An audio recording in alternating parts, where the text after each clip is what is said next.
Hello বন্ধুরা, নতুন একটা ভিডিওতে তোমাদের স্বাগত। তোমরাও কি চাও তোমাদের চুল হয়ে উঠুক এরকম ঘন, লম্বা এবং মজবুত এবং ঝলমলে?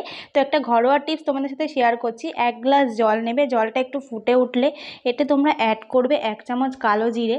কালো জিরে অ্যাড করার পরে এতে অ্যাড করবে 1 চামচ মেথি, যা আমাদের সবার রান্নাঘরেই থাকে। এবং মেথি অ্যাড করার পরে এতে অ্যাড করবে তোমরা 5-6টা লবঙ্গ।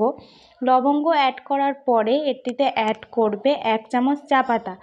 খুব ভালোভাবে এটিকে 5 থেকে 6 মিনিট তোমরা মিডিয়াম আঁচে ভালো করে জাল দিয়ে নেবে।